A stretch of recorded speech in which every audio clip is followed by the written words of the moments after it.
Bonjour à tous. Et j'ai préparé cette présentation parce que je voulais justement vous porter une réflexion de ma part. Moi, je suis architecte, et je travaille, ça fait une vingtaine d'années déjà, avec tout ce qui est nouvelles technologies appliquées à l'architecture. Bon, en parallèle, j'ai fait en profession libérale des programmes très vastes, et en France comme à l'étranger.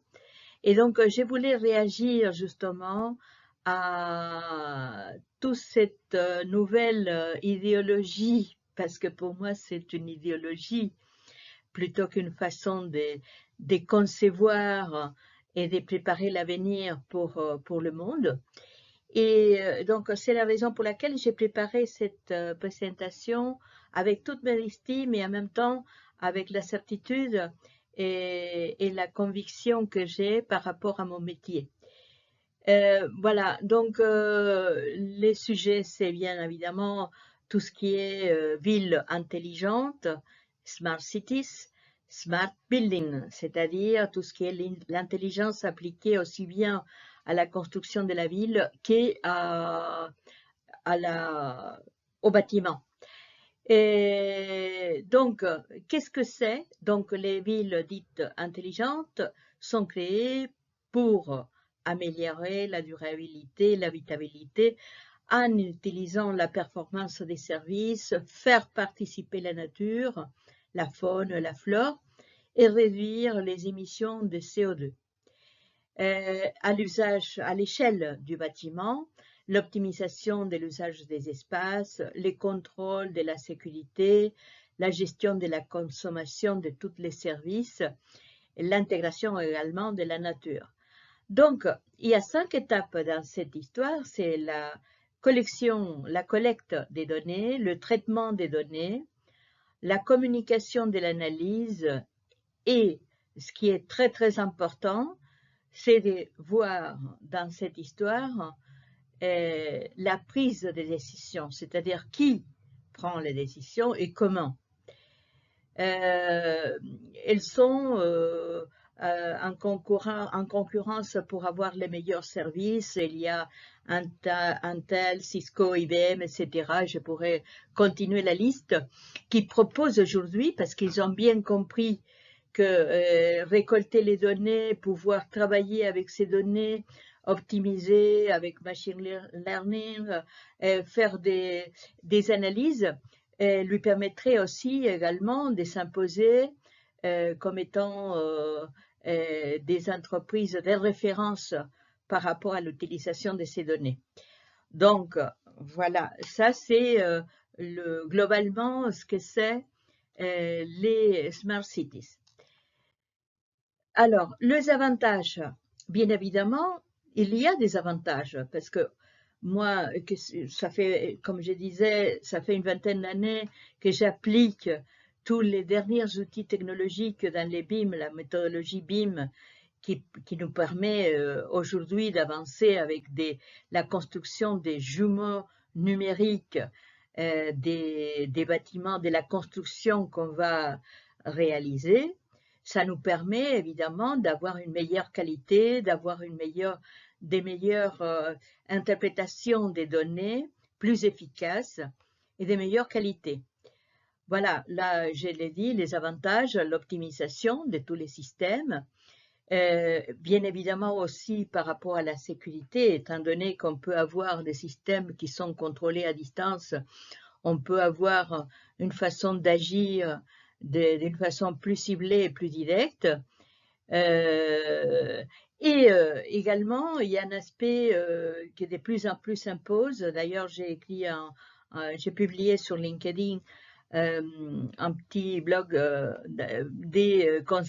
petit post, pardon, consacré à tous ces problèmes de réhabilitation, c'est-à-dire parce qu'aujourd'hui, on a bien compris, et je pense que ça c'est très positif aussi, il faut profiter de l'existant, il ne faut pas casser, raser, il faut profiter de l'existant, travailler avec des matériaux, de plus en plus des matériaux qui existent et qui sont parfois à côté de l'emplacement où on va construire. Tout ça, c'est bien évidemment de l'évolution, du positif, et on avance là avec la certitude que tous ces aspects vont contribuer à une amélioration globale de l'habitation et de la ville en elle-même.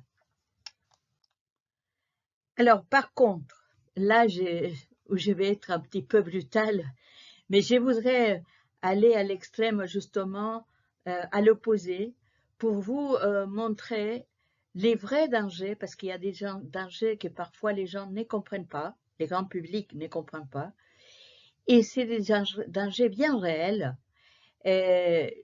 qu'on peut vivre, c'est-à-dire par rapport à la configuration qu'on a actuellement de ces villes dites intelligentes.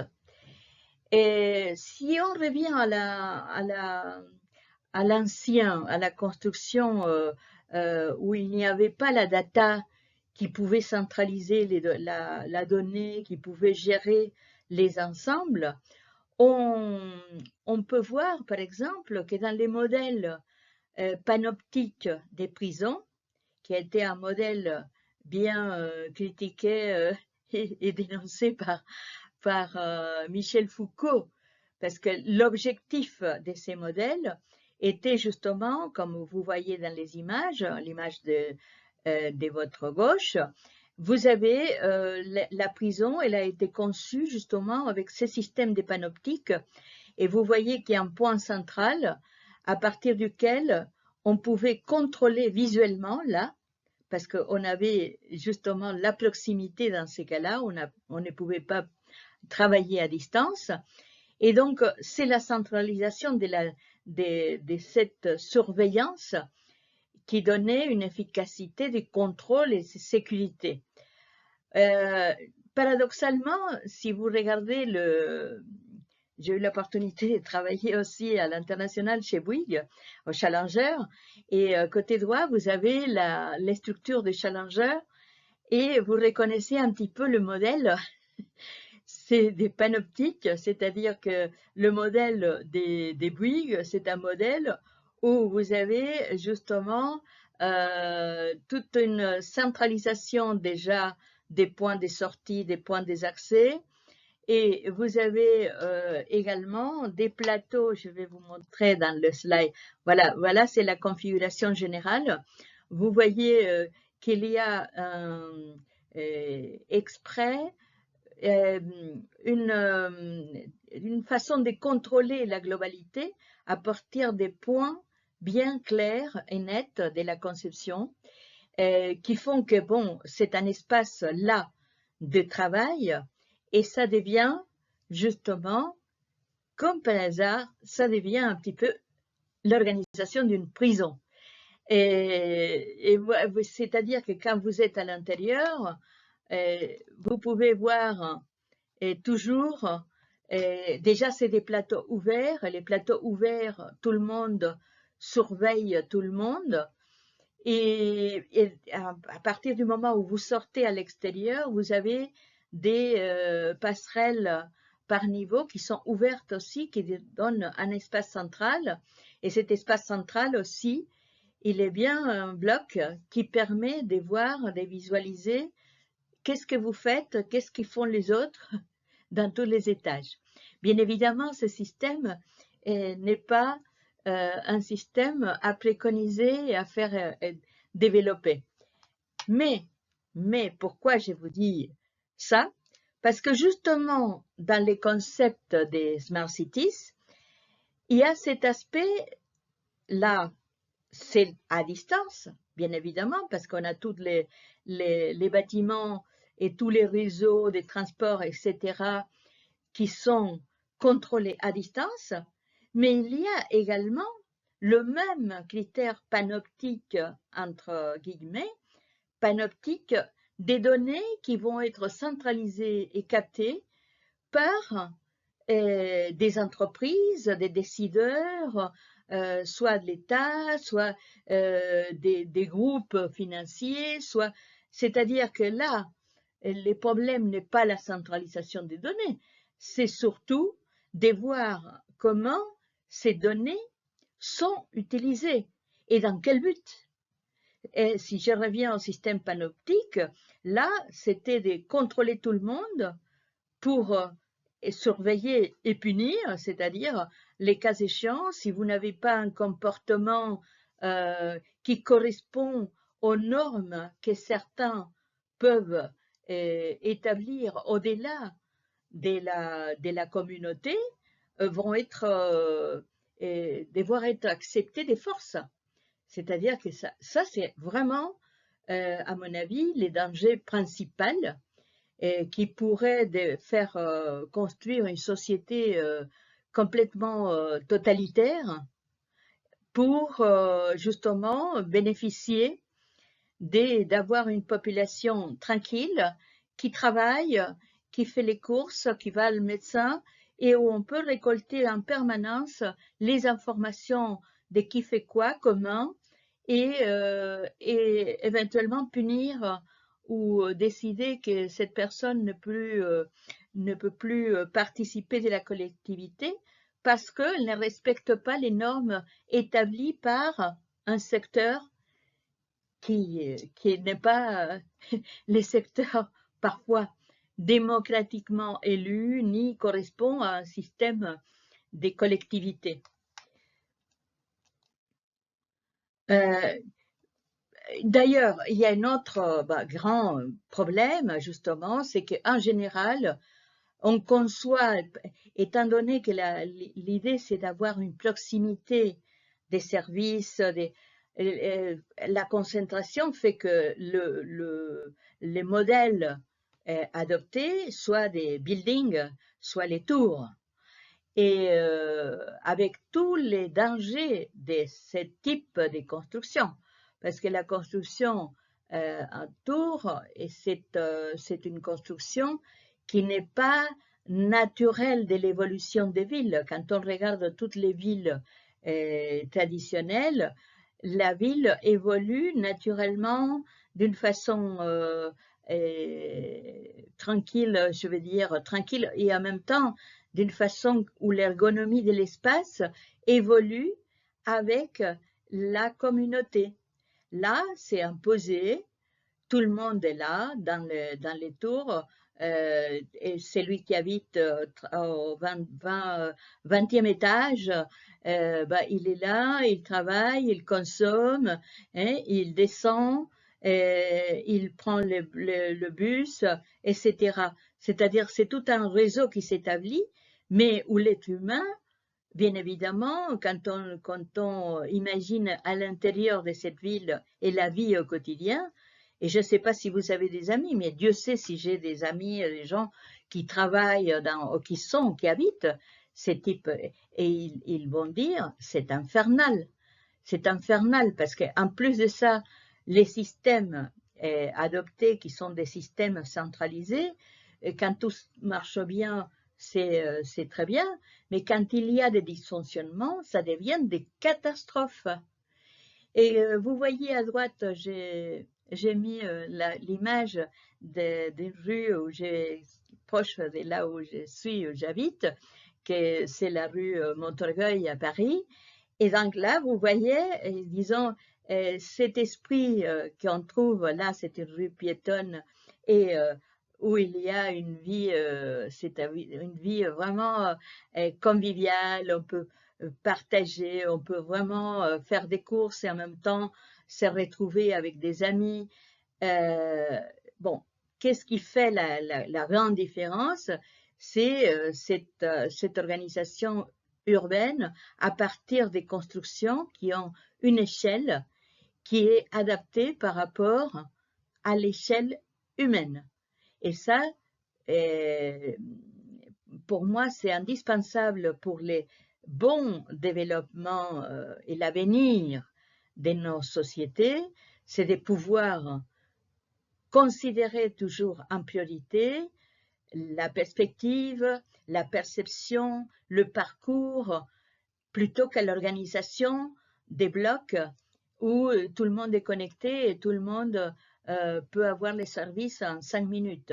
C'est-à-dire que je crois que parfois, si on peut attendre au lieu de 5 minutes, un quart d'heure, mais pouvoir parler en même temps et sourire avec les gens, on gagne beaucoup, beaucoup de temps de vie, beaucoup de temps d'émotions et, et des aspects qui sont des aspects les plus humains et les plus naturels dans la vie d'un être humain, et de n'importe qui, je veux dire.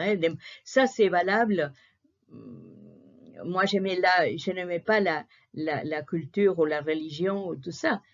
Après, il y a des adaptations par rapport aux habitudes. Mais globalement, l'homme, l'échelle humaine, pour vivre, c'est indispensable.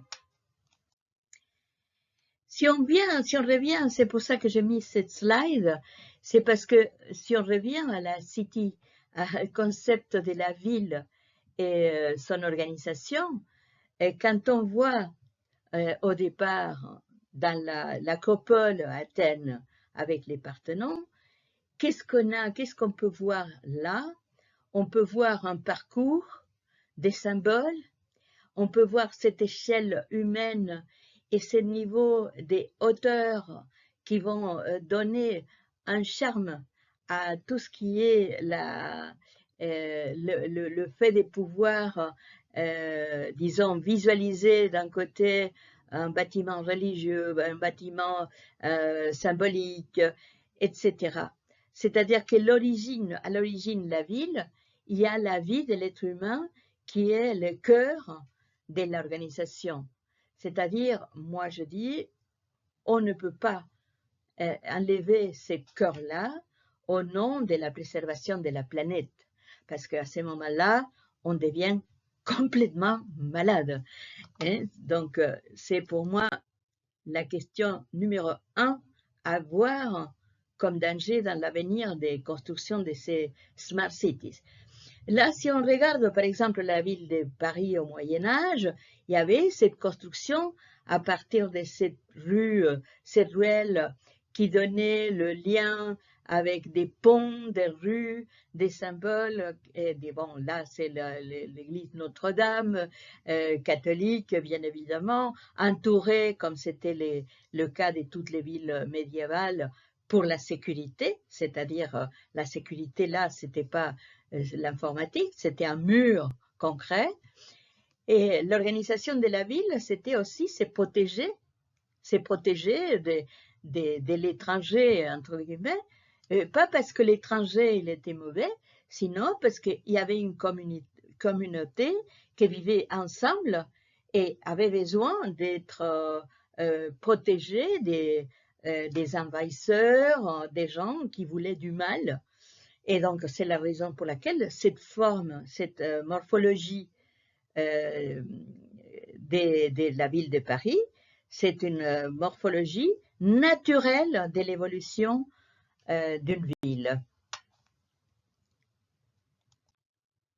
Après, bien plus tard, il y a eu Haussmann et son équipe qui est passée par là. Et puis voilà, c'est l'évolution. Vous voyez, là, je vous montre aussi l'évolution naturelle d'une ville. C'est ça que je veux vous faire comprendre. C'est-à-dire que dans l'évolution naturelle, il n'y a rien de faire table rase et changer. C'est jamais on peut parler de l'évolution à partir d'un changement brutal. Parce que là où les gens mettent les pieds, là où les gens laissent des traces, là où les gens vont se réunir pour les cultes, pour la récréation, etc., c'est-à-dire que c'est les traces des gens qui habitent. On ne peut pas gommer les traces et on ne peut pas les faire évoluer non plus en niant toutes ces traces. Et voilà, Haussmann, pourquoi Paris devient après la référence mondiale, à partir justement de l'intervention de son équipe Haussmann, et c'est parce qu'il a gardé l'âme de Paris, mais qu'est-ce qu'il a fait? Il a fait des travaux dont la ville de Paris avait besoin depuis longtemps, c'est-à-dire de travaux d'assainissement, de corriger tous les problèmes qu'il y avait avec accumulation des ordures, etc. Et de faire un tracé qu'il y ait d'une façon avec des axes et qui transperçait la ville dans tous les sens et qui donnait un lien avec des monuments et des symboles de la ville de Paris. En fait, qu'est-ce qu'ils ont fait? Ils ont recréé un ordre dans le désordre. C'est-à-dire que l'objectif n'était pas d'imposer une façon de vivre, l'objectif était de donner plus d'ordre et surtout à niveau de la santé, à niveau de la sécurité aussi, pouvoir disposer d'un système qui était plus adapté à l'évolution de la société. Bon, et là, j'ai dit, ce qui pour moi, c'est la base, la base à respecter quand on traite les problèmes à niveau de la ville, c'est cette idée, et je vais le dire 10 000 fois parce que pour moi, c'est le plus important, la ville a avant tout une âme qu'il faut respecter. Pour la faire évoluer, il faut respecter son passé, sa culture, ses coutumes. La transformation ne peut pas se faire que par des couches successives, à partir de la perception des individus, de la vie, je dirais, je rajouterais, de la vie des gens qui habitent. Il faut chercher ces nouvelles formes dans les nouvelles habitudes où la technologie est là pour le bien-être des habitants. À la fin, je vous parlerai parce que moi, je travaille actuellement sur un concept justement de coworking qui mélange l'hôtellerie, le coworking, l'espace de convivial, c'est-à-dire que justement, j'essaye de récupérer ces nouvelles façons de travailler, qu'on peut travailler chez soi, on peut partager un bureau avec d'autres, on peut aller voir une expo, c'est-à-dire de regrouper ce qu'il y a déjà dans la société et pouvoir proposer un espace. Et c'est pour ça que j'ai élaboré un concept où je suis actuellement en train de voir des partenaires qui vont travailler avec moi pour faire évoluer et construire, bien évidemment, cette idée. Voilà, donc l'idéologie technocratique, parce que là, il y a les problèmes. À mon avis, là, c'est comme, j'ai connu plein de périodes dans l'architecture où on passait des idéologies différentes et dans la plupart des cas, quand ça part d'une idéologie, c'est l'échec assuré. Et là, à mon avis, il y a un abus des technocrates. Et les technocrates sont là pour aider l'humanité, mais ils ne sont pas là et personne n'a demandé, sauf des gens que peut-être ne veulent pas du bien à l'humanité, de décider et organiser sans tenir compte des besoins réels de l'homme. L'homme se transforme, justement là j'annonce dans tu peux, c'est pas apocalyptique, mais presque. C'est-à-dire l'homme est considéré comme un objet qui consomme, qui a les conforts thermiques, qui a la possibilité de communiquer, etc. Mais il reste isolé à l'étage numéro 17 et perdu avec des grands parcs pleins de faune, des fleurs, mais ils sont morts à l'intérieur parce qu'ils ne peuvent plus vivre ni survivre. Et donc, moi, personnellement, je ne veux pas de ces mondes-là et je crois qu'il y a beaucoup de gens qui vont correspondre à ma pensée, à ma façon de penser. Voilà, et comme danger. Nous, les architectes, nous connaissons ceux qui ont un petit peu un âge déjà, qui ont vécu les années 70 en architecture. On connaît déjà à partir d'une idéologie dite des logements sociaux, où on voyait les conceptions à l'époque de mes confrères et mes consoeurs. Il y avait une organisation de l'espace où on voyait des kilomètres, des coursives avec des femmes, avec des poussettes, etc. Et la réalité a pris les devants, et ces immeubles que vous voyez là, c'est vraiment monstrueux. Et là, un petit peu par rapport à ce que je disais autrement, là, c'était des cages où on mettait les gens et on croyait que ça, c'était régler le problème d'habitation. Alors que, bien évidemment, aujourd'hui, et c'est l'image des droites, il faut tout démolir, tout démolir. Donc, attention, parce que les bilans carbone et tout ça, c'est bien beau, mais si à la fin, il faut tout démolir, parce que c'est l'échec, et parce que les hommes, ils se sentent emprisonnés, ou ils sont dans des ghettos insupportables, et où est-ce que la planète va tirer profit de tous ces abus? Donc, attention, parce que l'idéologie, elle est très mauvaise pour pouvoir prendre des décisions à la place des communautés. C'est-à-dire qu'il faut rester toujours beaucoup plus modeste, à mon avis. Il faut écouter les gens et il faut participer, s'organiser à travers soit des associations, soit des coopératives.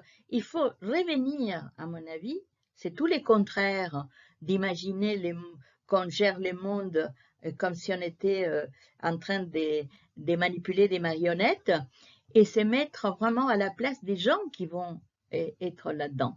Et je crois que la pauvreté de toutes ces réalisations, elle est due à avoir eu un point de départ qui était faux, qui était de croire que les numéros, les chiffres à niveau de la construction, même si on était en train de faire d'isoler des rats nommés des hommes, et c'était la solution. Mais voilà comment, par exemple, certains arrivent à imaginer, je ne sais pas avec quel type de données ni comment, mais à cette paysage que vous voyez, la ville de Paris, transformée avec des idées comme, pour moi, très farfelues et complètement, disons, néfastes. Vous vous imaginez si la ville de Paris apparaît avec un jour avec tous ces espèces d'objets de l'espace, des ovnis, avec oui, il y a la végétation, mais la végétation, elle est là. On n'a pas besoin de la placer là où il faut pas, parce que vous voyez là, il y a des tours remplies de feuillage, etc. Mais où est-ce qu'il y a la rue? Où est-ce qu'il y a euh, l'espace, le petit espace vital pour l'homme? Ça n'existe plus. Donc, attention, attention. Et ce que j'ai mis en premier là, c'est tout à fait ce que je pense, c'est qu'avec l'idéologie technocratique des Smart Cities, la mémoire n'existe plus. Et ça, c'est pour moi l'erreur plus grave qu'on peut avoir. Si mais bien évidemment, derrière ça, on peut se poser la question aussi si ce n'est pas justement une politique totalitaire qui va faire en sorte que tous ces types de constructions fassent disparaître l'être humain et les mélanger avec les insectes et tout ça. Sauf que les gens qui sont les décideurs, ils vont bien avoir ces îles privées, ces yachts, ces jets privés, c'est-à-dire pour manipuler une masse d'esclaves, soi-disant parce qu'ils sont dans une planète plus saine. Attention, danger. Et là, c'est danger des morts. Je m'arrête sur ça parce que c'est danger des morts.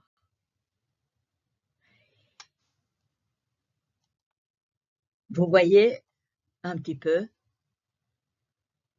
l'intégration de la nature. La nature n'est pas pour venir jouer à la verticale. À la verticale, vous imaginez l'entretien dont on a besoin avec cette masse. Et on les voit déjà à Paris, dans certains endroits, et les murs verts qui ont été construits il y a quelques années seulement, quelques années, ils sont déjà complètement à l'abandon. Parce que c'est impossible d'avoir un entretien correct à la verticale. Et évidemment aussi l'utilisation des formes complexes qui a envie d'habiter dans une forme qui s'assimile à une fusée. On n'habite pas la forme, on habite l'espace. L'espace, c'est l'intérieur. Et là, on ne voit pas l'espace intérieur. On ne voit pas l'être humain. Donc, vous imaginez les dangers que ça représente si toutes ces idéologies deviennent réalité un jour. Alors, c'est pour moi, aujourd'hui, je voudrais lancer vraiment un appel pour réagir fortement à toute cette idéologie qui peut devenir, pour moi, la fin de l'humanité, directement. On ne peut pas dire les choses d'une façon plus claire. Et moi, comme architecte, je vais dire, Dieu sait si j'ai connu des situations où la vie devient insupportable. Voilà, donc c'est simple la question. Là, vous avez une rue à Montmartre à côté, et vous avez une ville, ben, voilà. Donc c'est Dubaï. Mais vous voyez la question que je pose. Est-ce que vous préférez habiter une petite maison là à Montmartre ou est-ce que vous vous sentez mieux là où j'ai mis le deuxième point rouge, le point B? La question, la réponse pour moi, c'est clair. Et qu'est-ce qui fait le lien dans la société, le lien dans la société, dans la ville plutôt, c'est la rue.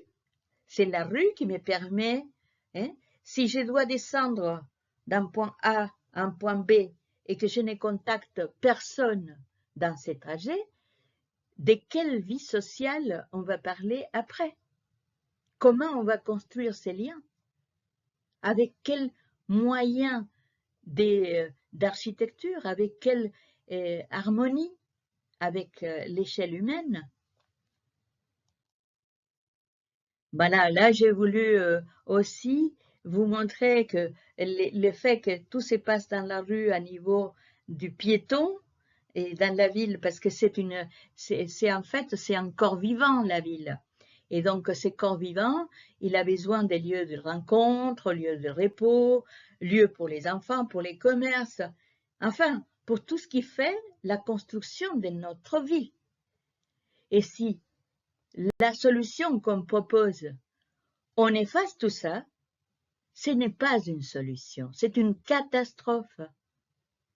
Donc, voilà un peu voilà, je vous montre, et ça c'est des exemples des villes d'Espagne. Voilà, vous avez toujours des places, vous avez toujours des petits commerces, des bars, des lieux de rencontre.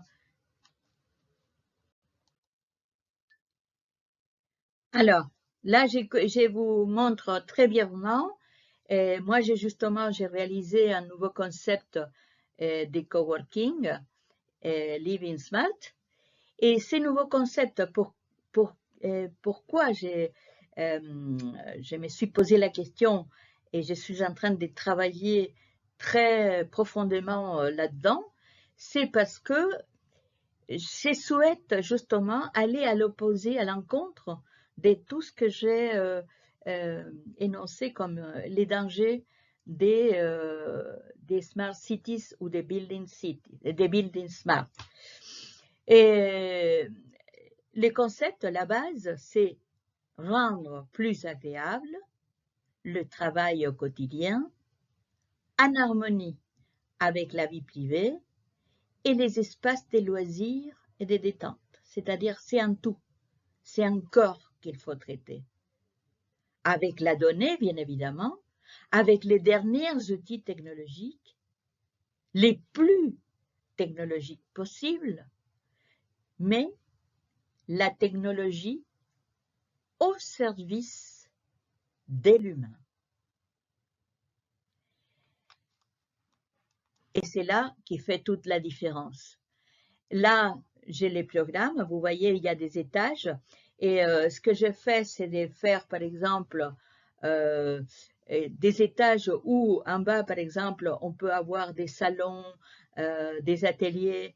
Le premier étage, c'est déjà un coworking.